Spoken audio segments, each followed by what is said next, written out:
Cela fait une année que la guerre en Ukraine fait rage à l'est de l'Europe et qu'un groupe paramilitaire privé russe, le groupe Wagner, s'impose parfois dans des batailles importantes, tant en Ukraine qu'en Afrique. Cette entreprise de mercenaires est fondée en 2014 pendant la guerre d'annexion de la Crimée par un oligarque russe proche du Kremlin, le sulfureux Evgeny Prigojine. Prigojine n'avait, jusqu'à récemment, officiellement aucune société paramilitaire en sa possession car elles sont interdites par la Fédération de Russie et pourtant Wagner existe bel et bien. 50 000 de ces mercenaires sont déployés en Ukraine et le recrutement de Wagner à l'international atteint même des anciens de la Légion étrangère française. Une dizaine d'entre eux sont ou ont été récemment sous contrat avec cette entreprise, notamment dans la Centrafrique francophone. En janvier et février 2023, l'organisation paramilitaire russe Wagner a fourni une bonne partie des troupes dans la bataille de Bakhmout, en Ukraine, motivée par les richesses minières du sous-sol régional. Wagner se lance en parallèle de ses activités de mercenariat dans un vaste projet lucratif de gestion minière, tant en Ukraine que dans d'autres pays dans lesquels elle est présente, notamment en Centrafrique. Le groupe de hackers russe Bogatiri, qui n'est pas un défenseur de la politique de Poutine, a divulgué des milliers de fichiers appartenant à Wagner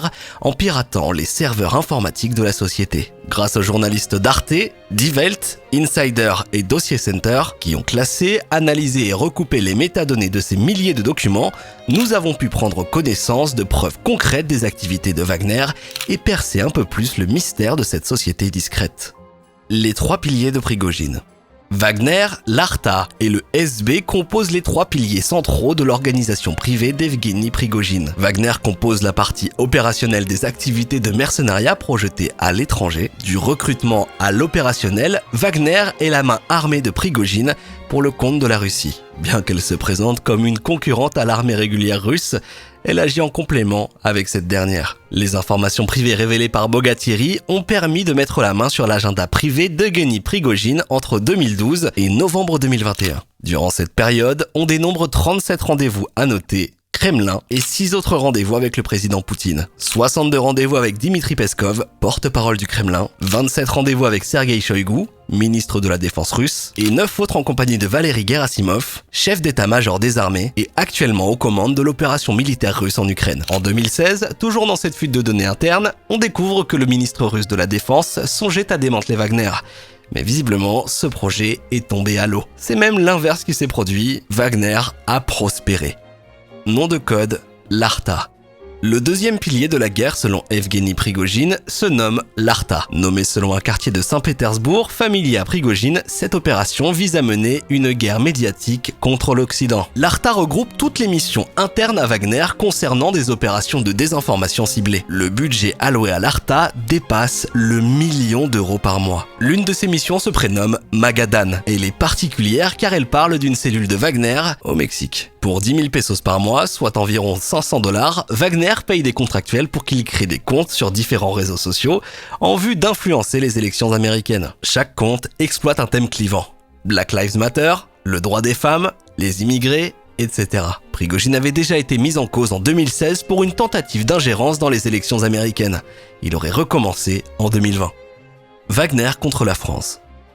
Wagner a touché directement les intérêts français en ciblant la République centrafricaine il y a quelques années. Une campagne de désinformation massive contre la France a été lancée dans le but de retourner l'opinion publique centrafricaine contre la présence de l'Hexagone dans le pays, aboutissant au retrait des troupes françaises et à la venue des miliciens de Wagner à la demande de la présidence centrafricaine. Depuis, vol de propriété, exactions et impunité font regretter à certains d'avoir tendu la main à ce groupe autogéré qui règne par le biais de l'achat du silence. Le même procédé a été mise en place au Mali où le groupe Wagner a rapidement demandé au régime, en échange du déploiement de ses mercenaires, 3 mines d'or situées dans le sud du pays. Elles sont pourtant la propriété d'investissements d'entreprises canadiennes et australiennes. En Libye, le groupe Wagner et ses alliés contrôlent les 2 principaux champs d'extraction de gaz libyens dans l'est du pays. Le champ d'Al Wafa, situé à 500 km au sud-ouest de la capitale libyenne, Tripoli, et près de la frontière algérienne, et le champ d'Al-Far, près de la ville d'Ajdabiya, dans l'est du pays. En Syrie, l'accès exclusif aux champs d'hydrocarbures, désormais sous contrôle de Bachar al-Assad, s'avère profitable aux sociétés militaires privées russes. Selon le département du Trésor américain, Evropolis, une autre société de Wagner,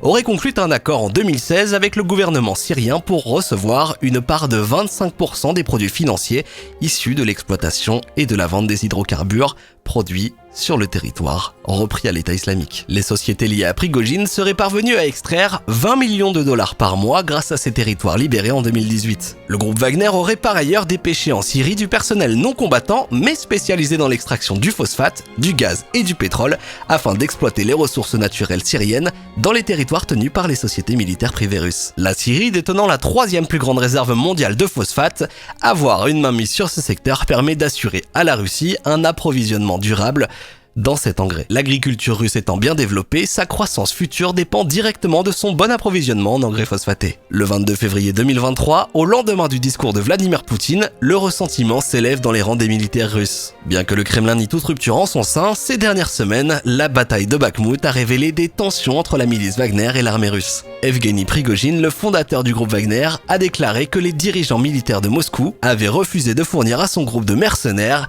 des munitions et cherchaient désespérément à les détruire. Cette année, Evgeny Prigojine a été privé du droit de recruter des prisonniers. Par cette décision, le Kremlin tente de limiter l'influence politique et militaire du chef de la milice de Wagner. Après que le ministère russe de la Défense ait rejeté ses accusations initiales, l'homme d'affaires a publié un message dénonçant un geste qui revenait à simplement cracher sur Wagner, réitérant que ces hommes manquaient de ravitaillement et de pelles pour creuser des tranchées. Dans le passé, l'oligarque a fortement critiqué l'armée régulière russe et a récemment reproché à Moscou la monstrueuse bureaucratie coupable d'avoir ralenti, selon lui, les gains militaires. Il a également accusé l'armée russe d'avoir tenté de voler des victoires à son groupe Wagner. Le ministre russe de la Défense a nié limiter les livraisons de munitions aux volontaires du front, mais n'a fait aucune mention de l'armée privée de Wagner, ni des accusations d'Evgeny Prigojine. Toutes les demandes de munitions pour les unités d'assaut sont satisfaites dans les meilleurs délais, a insisté Sergueï Shoïgu, ministre russe de la Défense, promettant de nouvelles livraisons samedi et dénonçant comme absolument fausses les informations